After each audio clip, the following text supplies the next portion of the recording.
Astăzi vom discuta despre puteri paranormale, despre șarlatani, despre clarvăzători adevărați reali, pentru că s-a dovedit în decursul istoriei cu probe de netăgăduit că există oameni cu puteri dincolo de ceea ce ne imaginăm noi. Spiritele se simt fericite, sunt emoționate atunci când se face o pomenire.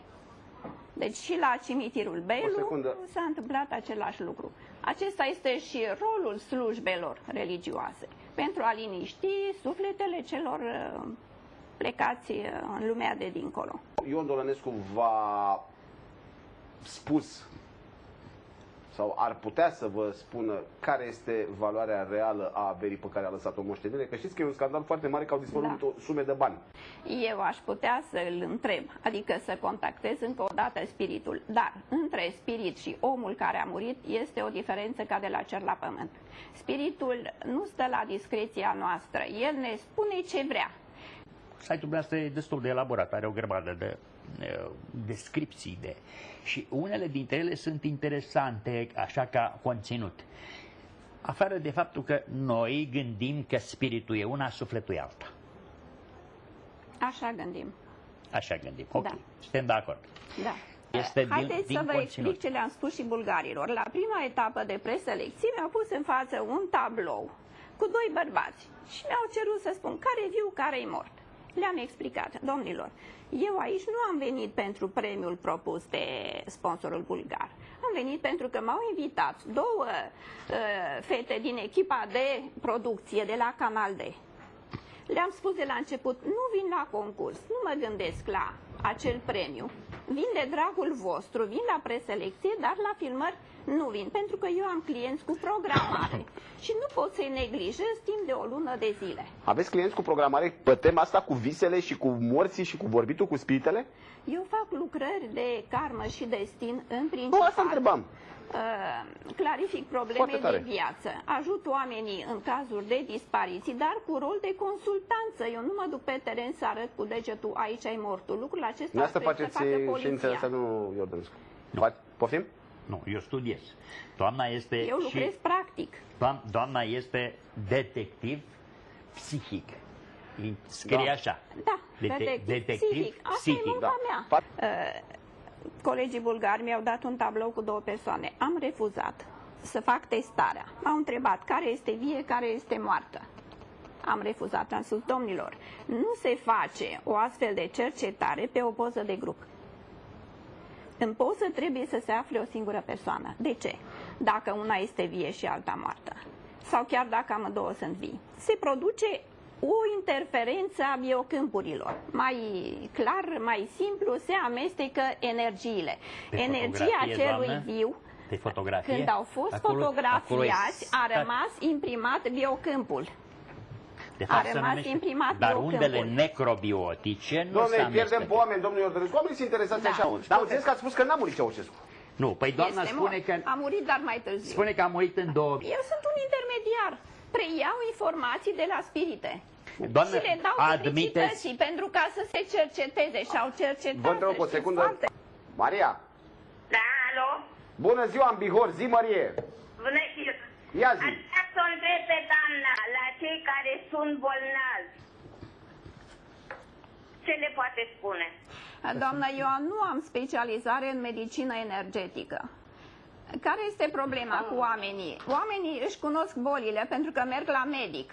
Dar vor ca un clar văzător să știe și medicină și să o știe la telefon. Ei, nu oricine face lucrul acesta. Eu lucrez pe fotografii, nu lucrez la telefon. Da. Eu redau niște mesaje din lumea nevăzută care pot să completeze ceea ce știu oamenii. Acesta este rolul meu. Cu Ion Sugui puteți vorbi că îl apreciez. Da, chiar am vrut să-i contactez spiritul acum câțiva ani ca să-l întreb ce părere are despre ceea ce fac vrăjitoarele. Știți ce v-aș ruga eu să faceți cu el? Eu nu lucrez singură. Am un spirit care de 15 ani mi le aduce la vorbitor. Ori acel spirit mi-a dat de foarte multe ori sfaturi extraordinare. Îmi aduce spiritele cu care eu vreau să vorbesc. Eu redau mesajul. Eu sunt un om de legătură între această lume și lumea de dincolo. Redau niște mesaje și le dau publicității. Oameni buni, luați din ele informația care vă trebuie. Știți ce să-l întrebați pe el? Cu 3 zile înainte să moară, unde eram noi doi și ce făceam? Că a făcut să mare... vedem dacă vrea să vă spun. Bă, dacă îmi spuneți treaba asta, sunteți number one. Nu, ce-am vă făcut? spun ce-mi transmite. Ce-am făcut? Păi, dar el n-ar putea să vă mintă decât în cazul în care... Poate să refuze să vă spună dumneavoastră. Păi nu poate să refuze să-mi spună mie, fiindcă eram acolo. Pentru că vreți neapărat o dovadă. Eu vă transmit mesajul. Eu nu vreau dovadă de la el. Eu nu vreau dovadă, eu vreau dovadă de la dumneavoastră. Dar nu sunt eu persoana care născocește mesajul. Eu sunt un intermediar. Ce-mi dă spiritul, aia scriu sau aia vorbesc. Da, ce susțineți dumneavoastră? Vedeți că așa cum faceți dumneavoastră, fac foarte mulți oameni. Să-mi spună mie bunica moartă cum mă alinta când eram mic. Dar poate a uitat spiritul ăla. Eu mă ocup de 40 de ani de spiritism, Doamne, nu dă 15 ani. Da, dar nu-l practicați. Ba da? Noi aici îl practicăm? Nu noi, dumneavoastră contactați spiritele personal ca să vedeți cum este, cum vă simțiți atunci când contactați un spirit. V-am spus cum lucrez? Nu, mi-ați spus că aveți un medium. Păi ăla lucrează cum poate, domnule. Dar încercați dumneavoastră să vedeți cum este când vă stoarce de vlagă, când îi stoarceți vorbele, îi scoateți vorbele cu cleștele că nu vrea să spună. Înseamnă că ăla este un spirit inferior, nu e spiritul care îl caut. Nu este inferior deloc. Nu, dar au și ele punctele lor de vedere. Nu știu, domnule, lăsați-mă cu instituția aceea. Eu trudez de 15 ani. Credeți, nu credeți, eu muncesc mai departe. Foarte bine faceți. Eu nu-i vorba de crezut aici. E vorba că sunt... La mine nu-i pe diplome, domnule. Nu-i pe diplome de instituții occidentale. Cine vă recunoaște pe dumneavoastră, în afară de afirmația dumneavoastră? Cine vă mai recunoaște?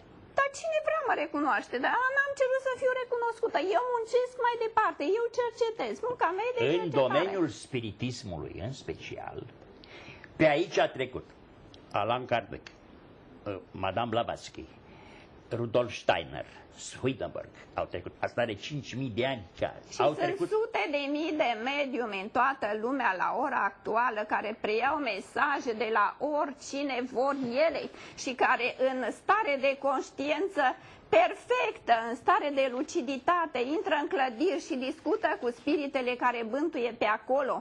Niciunul nu intră în transă, eu intru în semi-transă.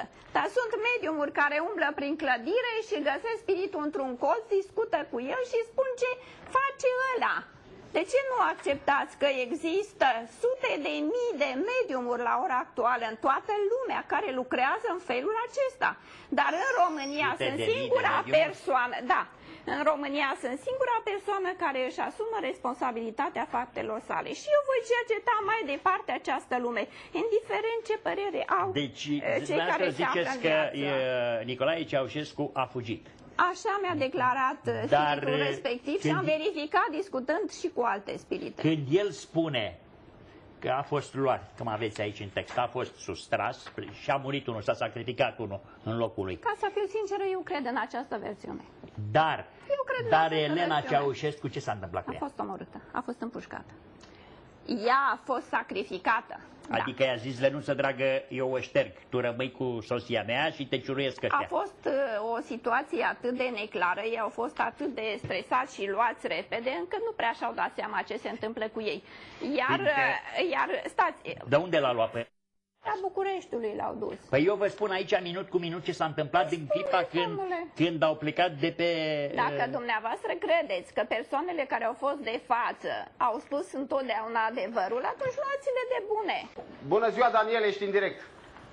Bună ziua. Te ascultăm, ia zi. Vreau să pun o întrebare. Domnul Talpeș îl cunoașteți de mult? Generalul Vă mai Talpeș? gândiți dumneavoastră cine e domnul Talpeș? Pe a spus că a condus serviciile secrete. Da, dacă el a condus serviciile secrete, eu un om de rând, care nu-l cunosc cum îl cunoști dumneavoastră, cum pot eu să am încredere în el? Bine, Daniel, răspunde la o întrebare. Ți se pare că ceea ce spune că poate să facă doamna Petre, Nina Petre, este real, e plauzibil sau e o... S-ar putea să fie bine, însă oamenii nu se pot judeca după ceea ce spun pe moment. Dar după ce?